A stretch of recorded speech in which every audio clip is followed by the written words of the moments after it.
నమస్తే అండి. నమస్తే. మీ పేరు? మంజుల. సో చెప్పండి మంజుల గారు, ఇవాళ కేటీఆర్ గారిని ఏసీబీ విచారణలో హాజరు కావడం జరిగింది. ఇదంతా చూస్తుంటే కక్ష కాదింపు చర్యలుగా మీరు భావిస్తారు? ఇది 100% కక్షపూర్వకంగానే చేస్తూ ఉన్నారు. కావాలని మాత్రమే. ఎందుకంటే ఆయన పదవికిన కానించి ఆ సీట్లో కూర్చున్న కానించి ఎంతసేపు చెప్పు ఆ కేసీఆర్ గురించి, కేటీఆర్ గురించి, హరీష్ రావు అన్న గురించి, కవితక్క గురించి ఆరిపోసుకోవడం తప్పితే ఆయన చేసిన అభివృద్ధి ఎక్కడైనా కనిపిస్తూ ఉందా?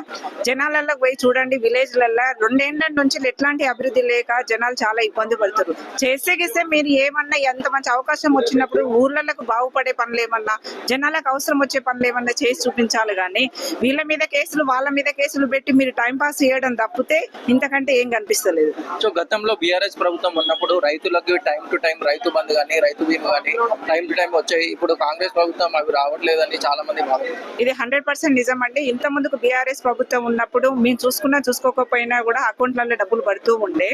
స్వయంగా నేనే చెప్తున్నాను, నాకు ఇంత అంత ల్యాండ్ ఉంది, ఇంతవరకు మాకు రూపాయి పడింది లేదు. మామూలుగా 1 ఎకరం ఉన్న వాళ్ళకి 2 ఎకరం ఉన్న వాళ్ళకి పడుతున్నాయి అని చెప్తూ ఉన్నాడు. 5 ఎకరాలు ఉన్న వాళ్ళు ఏం పాపం చేశారండి? వాళ్ళు కూడా రైతులే కదా. 7 ఎకరాలు 8 ఎకరాలు ఉన్న వాళ్ళు కూడా ఏం చేశారు? అంత భూమి ఉన్నా కూడా నిరుపేదలు ఉన్న వాళ్ళు ఉన్నారు రైతులు. మీరు వేస్తే అందరికి వేయండి. ఈ రోజు మీరు పక్షపాతం పెట్టినట్టుగా 1 ఎకరానికి 2 ఎకరాలు అంటే మీరు ఈ ఎకరము 2 ఎకరాలు అనుకుంటేనే మీకున్న 5 సంవత్సరాల కాలాన్ని గడిపేందుకు మాత్రమే. ఇంతకంటే ఏమన్నా జరుగుతుందా? ఊర్లలో ఏమన్నా అభివృద్ధి చేస్తున్నారా? అట్లాంటిది ఏం లేదు. టైం పాస్ మాత్రమే చేస్తున్నారు. అదేవిధంగా మొన్న కేసీఆర్ కూడా కాళేశ్వరం కమిషన్ ముందు హాజరు కావడం జరిగింది.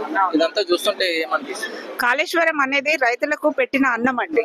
మామూలుగా ఏ ఊరు పోయి చూసినా, ఎక్కడ పోయి చూసినా కూడా కాలువలు చూస్తుంటే కళ్ళకు నిండుగా కనిపించేస్తూ ఉంటది. అంటే బావులు ఎండిపోయిన వాళ్ళు, బోర్లు లేని వాళ్ళు ఆ కాలువల మీదనే కాలువల నీళ్లతోటే పంటలు పండించుకున్న రైతులు ఉన్నారు. ఈ రోజు కాలువలు లేక నీళ్లు రాక ఇబ్బంది పడి కొంతమంది పంటలు వేసుకునే 4 ఎకరాలు ఉన్న వాళ్ళు 1 ఎకరం వేసుకుంటూ ఉన్నారు.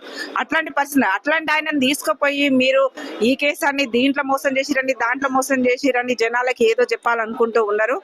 ఎంత చెప్పినా ఏం చేసినా కేసీఆర్ అనే వ్యక్తి ప్రతి ఒక్క ఇంటికి పెద్ద దిక్కు లాంటోడు. లేనోనికి ఉన్నోనికి కలుపుకొని పోయి రైతు బంధు కానివ్వండి, రైతు భరోసానే కానివ్వండి, రుణమాఫీ కానివ్వండి, కేవలం రైతుల కోసమే కేసీఆర్ పుట్టి వాళ్ళ కోసమే సేవ చేసుకుంటే ఒక ఇంటికి పెద్ద కొడుకు లాగా తను అయితే ఈ రోజు ఆయన మీద లేనిపోని